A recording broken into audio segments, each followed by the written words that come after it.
Bismillahirrahmanirrahim. Assalamualaikum warahmatullahi wabarakatuh. Terima kasih yang sudah menonton video-video saya. Saya doakan mudah-mudahan Allah Subhanahu wa Ta'ala senantiasa melimpahkan keberkahan untuk Anda semuanya. Izinkan saya pada video singkat ini untuk mengoreksi lagi-lagi salah satu kesalahpahaman saudara-saudara kita dari kalangan mazhab Salafi Wahabi ya, yang kerap kali memandang sinis orang-orang yang bicara tentang akidah dengan basis atau landasan argumen-argumen filsafat. Jangan campur adukan akidah dengan filsafat. Padahal kalau Anda pergi ke Timur Tengah, jelas banget tuh di Al-Azhar, jurusannya itu akidah filsafat. Kenapa namanya filsafat, bukan filsafat akidah, tapi akidah filsafat? Karena di sana kita dipelajari, sebelum kita belajar filsafat, belajar akidah dulu yang matang. Jadi memang bahasa lebih tepatnya itu bukan pencampur adukan, tapi itu penggabungan. Mana yang lebih didahulukan? Ya akidahnya dulu sebelum Anda baca buku-bukunya Bertrand Russell, Martin Heidegger, ya, atau misalnya siapa itu Immanuel Kant, René Descartes. Sebelum baca orang-orang itu, dalami akidah terlebih dulu. Dan itu yang diajarkan sama guru-guru kita di Al-Azhar. Baru setelah kita memahami kitab-kitab dasar dalam akidah, kitab menengah sampai kitab atas, baru setelah itu belajar filsafat. Oke? Jadi kalau seandainya bicara akidah dengan memadukannya dengan filsafat itu terlarang, ngapain tuh diajarkan di Al-Azhar itu? Itu ulama Al-Azhar mengajarkan keharaman tuh sepanjang berabad-abad ya. Nah, izinkan saya saudara-saudara nih, saya ingin menampilkan kitab-kitab yang dijadikan diktat. Artinya buku resmi di kampus Al-Azhar. Lihat. Saya sengaja menampilkan ini supaya Anda yang tidak tahu sadar dengan kekayaan hazanah keislaman kita. Lihat. Syarhul Mawaqif karangan Al-Jurjani. Kitab Al-Mawaqif pernah saya tampilkan, kitab tebal, disyarah sama Al-Jurjani segini, 8 jilid. Ini 8 dalam 4 ya. Ini kitab akidah.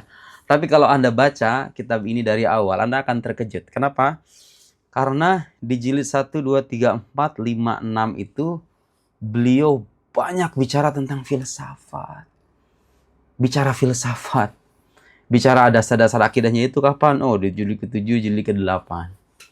Kalau seandainya bicara akidah dengan filsafat itu haram, nggak boleh, terlarang. Kira-kira ini mah kira-kira ya kita bayangkan. Itu ulama-ulama Al-Azhar tuh mungkin nggak sih mengajarkan kebodohan dan kesesatan selama berabad-abad itu? Dan mungkin nggak orang-orang besar ini kalau orang jenius semua ini yang orang beginian. Oke, baru satu itu. Saya pelajari beberapa chapter dari kitab ini ketika saya kuliah di jurusan akidah filsafat di tahun ketiga. Tahun keempat kita mempelajari ini nih. Syarhul Maqasid. Di belakang layar itu ada beberapa jilidnya. Itu 5 jilid total. Ini jilid keempat dan kelimanya.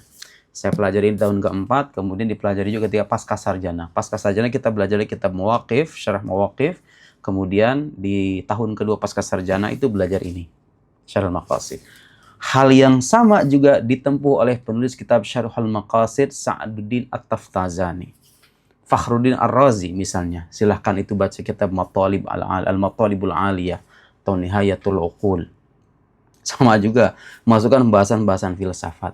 Kenapa mereka itu melakukan hal semacam itu? Ada banyak jawaban, tapi saya ingin berikan jawaban yang gampang-gampang aja deh. Tuntutan zaman di antaranya. Jadi ketika Islam itu mengalami perluasan, iya di zaman Nabi mah belum ada tuntutan untuk bicara beginian. Karena sahabat itu ketika Nabi mengajarkan langsung menerima. Ketika Islam semakin mulai meluas, banyak orang-orang menentang tuh akidah Islam itu. Kadang-kadang mereka menggunakan filsafat. Kalau kita mau bantah, masa kita bermodalkan bantahan Quran dan hadis aja? Mau tidak mau kan kita harus menyajikan argumen-argumen filosofis juga. Musuh menggunakan senjata, kita gunakan senjata yang sama untuk mengukuhkan kebenaran akidah Islam. Bukan untuk menyesatkan ya. Terus saya mau nanya nih sama orang-orang yang suka mempersoalkan, jangan campur adukan akidah dengan filsafat. Anda ngomong-ngomong udah belajar filsafat belum ya? Karena kalau Anda belajar filsafat, filsafat itu, pemikiran para filsuf itu ada yang sesat, banyak. Kita mengakui dan kita mempelajari itu. Dan kita nggak mungkin bisa memahami kesesatan suatu pandangan filosofis kecuali setelah kita mempelajarinya. Jadi yang pengen mengharapkan filsafat pada akhirnya harus dipaksa belajar filsafat dulu. Benar nggak dia sesat? Kan begitu kira-kira, ya. Yang sesat banyak, yang benar juga banyak. Yang tidak bertentangan dengan agama bahkan berguna untuk mengukuhkan kebenaran agama itu banyak. Sadar nggak Anda bahwa logika itu, ilmu logika, yang dikatakan oleh Imam Ghazali, kalau orang nggak belajar logika itu la yuthaqu bi ilmihi, tidak dipercaya keilmuannya. Anda sadar nggak? Logika itu bagian dari filsafat loh. Bahkan dia mengoreksi cara berpikir kita supaya kita tidak terjebak dalam kesalahan-kesalahan berpikir. Dijelaskan sama para teolog. Ya. Kemudian pembahasan epistemologi misalnya. Sekarang Anda bicara pengetahuan kan? Kita ini sekarang hidup di era keterbukaan informasi dan pengetahuan. Seorang bisa tahu apa saja, mengakses apa saja. Anda sadar nggak untuk menentukan ini pengetahuan benar, ini pengetahuan tidak benar, ini pengetahuan ilmiah, ini tidak ilmiah, ini rasional, tidak rasional itu kita perlu menggunakan pisau analisis filsafat. Masa orang bicara tentang filsafat kemudian kita bicara dengan teks suci? Begitu ya. Teks suci itu penting manakala lawan bicara kita itu orang-orang muslim. Tapi bagaimana kalau lawan bicara Anda orang-orang seperti Richard Dawkins misalnya? Sam Harris. Atau para filosof-filosof yang kelas atas itu. Kalau Anda bicara akidah dengan mereka, Anda mau pakai apa?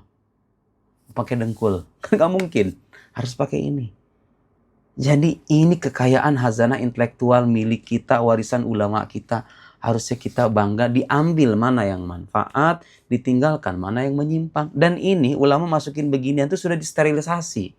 Ini filsafat yang bisa mendukung akidah keagamaan, ini yang bertentangan. Apa salahnya kita menggunakan tradisi yang mungkin asing dari agama kita, selama dia nggak bertentangan, justru bermanfaat untuk agama kita. Nih, kalangan Asy'ariyah atau pengikut Imam Asy'ari sering sekali tuh dituduh dengan cara begitu.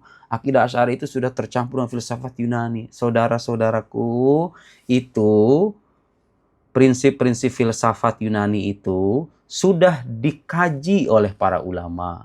Mereka menyimpulkan ini yang bertentangan, ini yang tidak. Yang tidak itu diambil, yang bertentangan ditolak. Ya, harus paham itu. Dan yang perlu Anda catat, ini kitab yang tebal-tebal begini, isinya itu nggak semuanya akidah pokok. Nggak harus Anda imani nih, Ulayan Arjujani jilid 1, jilid 2, jilid 3 itu kadang-kadang. Yang wajib diimani oleh setiap muslim adalah akidah-akidah pokok, menyangkut ketuhanan, kenabian, hal-hal gaib. Kenapa usah dibikin ribet? Bukan dibikin ribet. Masalahnya Islam ini diperuntukkan bagi semua manusia.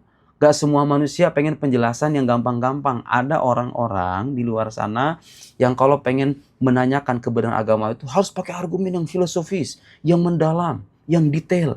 Nah ini ulama, mereka menulis kitab-kitab ini untuk kalangan itu. Butuh nggak kita di zaman sekarang? Ya sangat butuh. Kalau Anda sebagai intelektual ya, lain kalau misalnya kita ceramah di masjid. Saya nggak mungkin ceramah di masjid dengan kita beginian. Likulli maqam maqal. Harus tahu tempat, begitu ya. Tapi kalau saya pergi ke kampus, saya berdebat dengan misalnya seorang teolog, atau misalnya seorang filosof, dan dia ingin menentang agama saya, ini bekal yang sangat berharga gitu ya. Jadi ini orang-orang yang mempersoalkan nggak boleh bicara, inilah akibatnya kalau akidah dibicarakan dengan orang yang belajar filsafat. Kadang-kadang berkomentar ini belajar akidah juga kurang matang, belajar filsafat juga tidak. Tapi ingin berkomentar terus-menerus. Nah, tidak boleh begitu ya. Sebelum kita menghukumi, kita pelajari dulu. Benar nggak nih? Filsafat itu semuanya sesat. Nah, saya sebagai orang yang sudah belajar, saya bilang sama Anda, tidak semuanya saudara. Filsafat itu ada yang tepat, ada yang bermanfaat. Ada yang sesat, ada yang menyimpang. Yang menyimpang kita tinggalkan. Yang dilakukan oleh ulama Asy'ariyah, ulama Ahlus Sunnah wal Jamaah Asy'ariyah Maturidiyah ketika memasukkan pembahasan filsafat. Tujuannya adalah mengokohkan, mendasari dengan pendasaran yang kuat. Supaya kalau orang meragukan dari satu sisi ada bantahannya. Di sisi yang lain ada bantahannya. Filsuf kelas papan atas datang, kita siap untuk memaparkan. Ada orang-orang apa yang menjelaskan, kita ambil buku kitab-kitab dasar. Begitu caranya. Yang filsafat-filsafat ini, uraian-uraian filsafat ini bukan termasuk akidah pokok. Ya, itu hanya sebatas pendasaran taksis atau tafsilat, rincian-rincian yang tujuannya adalah memperkokoh keyakinan, dan membantah pikiran-pikiran yang menyimpang. Jadi tujuan utama ditulisnya kitab ini adalah itsbatul aqaid, mengukuhkan akidah keagamaan, dan raddus syubah, membantah pikiran-pikiran yang menyimpang. Bukankah itu dua-duanya bermanfaat?